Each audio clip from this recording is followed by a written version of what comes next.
فارغ التحصیل نوجوانوں کا ملک کی ترقی میں کردار بڑھانے کے لیے ایک مربوط نظام لایا جا رہا ہے۔ یوتھ امپلائمنٹ پالیسی کے تحت 20 لاکھ سے زائد روزگار کے مواقع تک نوجوانوں کی رسائی یقینی بنائی جائے گی۔ نوجوانوں میں کاروبار کی فروغ کے لیے 5 لاکھ تک بلا سود قرضے اور 2.5 کروڑ تک آسان شرائط پر قرضے دیے جانے کی اسکیم کا اجرا بھی کیا جا رہا ہے۔ طرزہ اسکیم میں خواتین کا کوٹا 25% مختص کیا گیا ہے۔ نوجوان خواتین کی معاشی خود مختاری کو یقینی بنانے کے لیے خواتین کو ہائی ٹیک اور دیگر اسکالرز میں ترجیحی بنیاد پر تربیت فراہم کی جائے گی۔ ملک بھر میں یوتھ ڈیولپمنٹ سینٹرز قائم کیے جائیں گے۔ ان سینٹرز کے ذریعے نوجوان ایک انٹیگریٹڈ جاب پورٹل تک رسائی ہے اور اس سے متعلق رہنمائی حاصل کر سکیں گے۔ ماحولیاتی تبدیلی کے اثرات کو مد نظر رکھتے ہوئے نوجوانوں کی مثبت سرگرمیوں کو مربوط کرتے ہوئے گرین یوتھ موومنٹ کا آغاز کیا جائے گا۔ میرٹ کی بنیاد پر مفت لیپ ٹاپ دینے، ہر کسی کو قسطوں پر لیپ ٹاپ دینے اور 250 منی اسپورٹس اسٹیڈیم بنانے کے لیے رقم رکھی گئی ہے۔ نوجوانوں کی صلاحیتوں کو حوصلہ افزائی کے لیے انوویشن لیگ کا بھی آغاز کیا گیا ہے۔ 11 سے 25 سال کی عمر کے نوجوانوں کے لیے ٹیلنٹ ہنٹ اور اسپورٹس ڈرائیو پروگرام بھی تشکیل دیا گیا ہے۔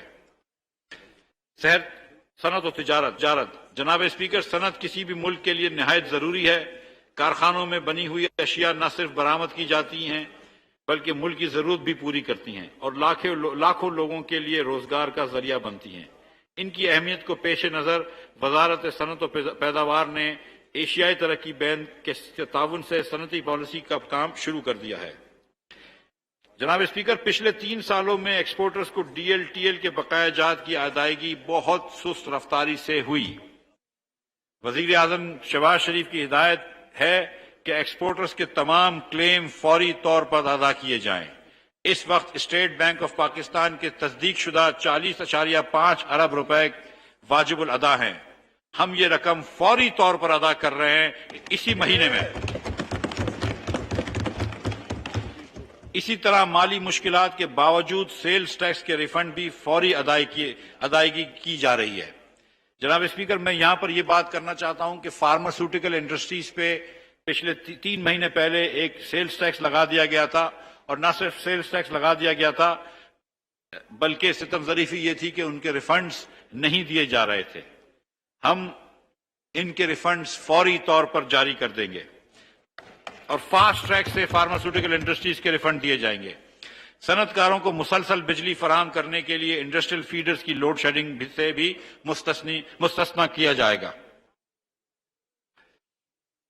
سرمایہ کاری۔ جناب اسپیکر، ملک میں سرمایہ کاری کے فروغ کے لیے ایک نئی حکمت عملی کا کام کیا جا رہا ہے، جس کے تحت سرمایہ کار دوست ماحول پیدا کیا جائے گا اور پیچیدہ طریقہ کار کا خاتمہ ہوگا۔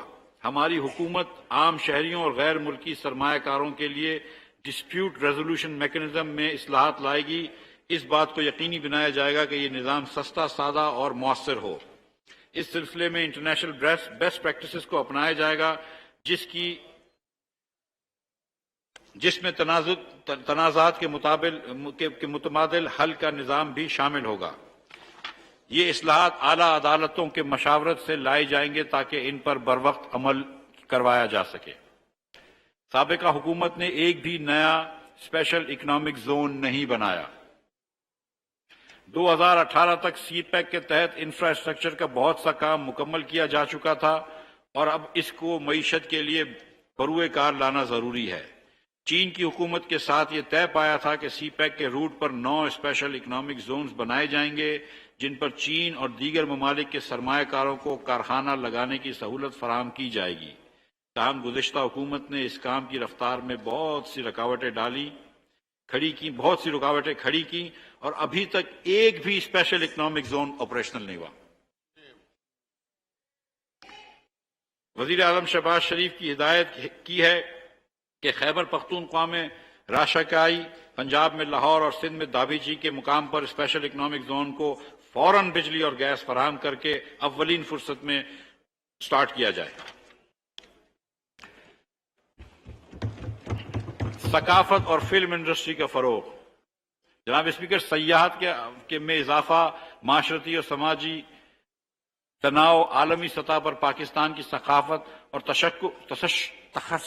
تشخص شکریہ پھر ایک مرتبہ بول لو میں بہتری لانے کے لیے فلم اور ثقافت، ورثہ، ڈرامہ اور فنون لطیفہ کا فروغ لازم ہے۔ 2018 میں ملک کی تاریخ میں پہلی فلم اور کلچرل پالیسی ہمارے دور میں کابینہ نے منظور کی تھی۔ بدقسمتی سے گزشتہ 4 سال میں اس پہ عمل نہ ہوا، نہ ہی یہ عمل آگے بڑھ سکا۔ 2018 کی فلم اور کلچرل پالیسی پر عمل درآمد کا آغاز کرتے ہوئے فلم کو صنعت کا درجہ دیا گیا ہے۔ 1 ارب سالانہ کی لاگت سے بائنڈنگ فلم فائنانس فنڈ قائم کرنے کی ساتھ فنکاروں کے میڈیکل انشورنس پالیسی کی بھی شروع کی جا رہی ہے۔ فلم سازوں کو 5 سال کا ٹیکس، نئے سنیما گھروں کو، پروڈکشن ہاؤسز کو فلم میکرز کے قیام پر 5 سال کے انکم ٹیکس کے لیے چھوٹ دی جا رہی ہے۔ ڈرامے کی ایکسپورٹ پر ٹیکس ریبیٹ، جبکہ سنیما اور پروڈیوسرز کو انکم ٹیکس سے استثناء دیا جا رہا ہے۔ 1 ارب کی لاگت سے نیشنل فلم انسٹیٹیوٹ اور پوسٹ فلم پروڈکشن فیسلٹی کے علاوہ نیشنل فلم اسٹوڈیو کا قیام عمل میں لایا جا رہا ہے۔ ڈسٹریبیوٹرز اور پروڈیوسرز پہ عائد 8%، فلم ڈسٹریبیوٹرز اور پروڈیوسرز پہ عائد 8% ود ہولڈنگ ٹیکس کا ختم کرنے کی تجویز ہے۔ فلم اور ڈراموں کے لیے مشینری، آلات اور ساز و سامان کے امپورٹس پر کسٹم ڈیوٹی میں 5 سال کا استثناء ہوگا۔ جناب اسپیکر، وفاقی حکومت وفاقی ترقیاتی پروگرام کے لیے 800 ارب روپے رکھ رہی ہے۔ 2017-18 میں ہم وفاقی ترقیاتی بجٹ 1000 ارب روپے پر چھوڑ کے گئے تھے۔ اب جو ہم نے حکومت سنبھالی تو یہ تقریباً آدھا رہ گیا۔ وفاقی حکومت نے اپنی آمدن سے ایسا انفراسٹرکچر بنانا چاہا جو ملک بھر میں کام آئے۔ ان لوگوں نے پی ٹی آئی کے لوگوں نے غفلت اور غیر ذمہ داری کا مظاہرہ کرتے ہوئے گوادر کی بندرگاہ پہ کام بند کر دیا۔ گوادر جو اس علاقے کا سب سے گہرا پانی کا بندرگاہ تھا، اس وقت ریت اور گاڑے سے اٹی پڑی ہے۔ پی ٹی آئی حکومت نے محمد نواز شریف کے ملک بھر میں موٹر وے کے جال بچھانے کے ویژن کو بھی نقصان پہنچایا اور دانستہ طور پر چین کے سرحد سے کراچی اور گوادر تک موٹر وے کے روٹ کو جگہ جگہ سے نامکمل رکھا تاکہ ترقی کے یہ راستے کہیں پاکستان میں خوشحالی نہ لے آئے۔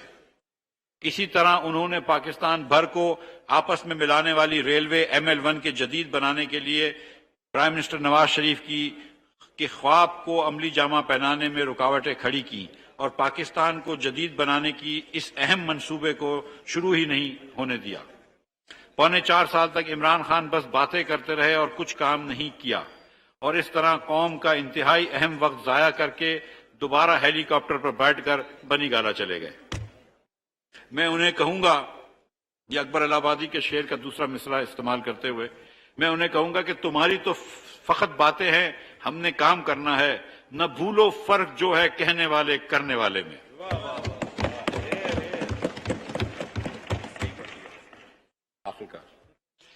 اب میں ترقیاتی پروگرام کی ترجیحات گوش گزار کرتا ہوں۔ ہم جاری منصوبوں کو مکمل کرنے پر توجہ دیں گے تاکہ ان پر لگائی گئی رقمیں ضائع نہ ہو جائیں۔ آباد ہونے کے باوجود سب سے زیادہ رقم بلوچستان کے ترقی پر خرچ کی جا رہی ہے تاکہ بلوچستان کو ملک کے باقی حصوں کے برابر لایا جا سکے۔ صوبوں اور خصوصی علاقہ جات آزاد کشمیر اور گلگت بلتستان کے لیے PSDP میں رقم بڑھا کر 136 ارب روپے کر دی گئی ہے۔ پانی کا ذخیرہ کرنے والے ڈیم ہماری سب سے بڑی ترجیح ہیں۔ وزیر اعظم شہباز شریف کے حکم کے مطابق مومن ڈیم اور دیامیر بادشاہ ڈیم کے وقت سے پہلے مکمل کرنے کے لیے اضافی رقوم مختص کی گئی ہیں۔ چین کی سرحد سے دونوں بندرگاہوں کو ملانے والی شاہراہوں کے لیے سلسلے کو مکمل کیا جائے گا۔ سی پیک کے تحت انفراسٹرکچر اور اقتصادی زون کے منصوبوں میں تیزی لا کر قومی ترقی کی رفتار بڑھانا اور برآمدات میں اضافہ کرنے پر توجہ دی جا رہی ہے۔ میں یہاں پر یہ بھی بتاتا چلوں جناب اسپیکر کہ پرائم منسٹر شہباز شریف کی ہدایت پر ملک میں 4 نالج پارکس بھی وفاقی حکومت کے خرچوں میں 4 صوبوں میں بنائے جائیں گے۔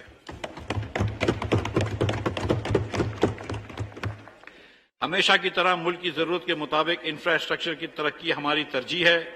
مجموعی طور پر اس کے لیے 395 ارب روپے رکھے گئے ہیں۔ بجلی کی پیداوار، ترسیل اور تقسیم کو بہتر بنانا حکومت کی ترجیح ہے۔ بجلی کے شعبے کے لیے 73 ارب روپے کی رقم مہیا کی گئی ہے، جس میں سے 12 ارب روپے وزیر اعظم کے اعلان کے مطابق مومن ڈیم کی جلد تکمیل کے لیے خرچ کیے جائیں گے۔ پانی کا یہ ذخیرہ زراعت کے لیے بھی استعمال کیا جائے گا۔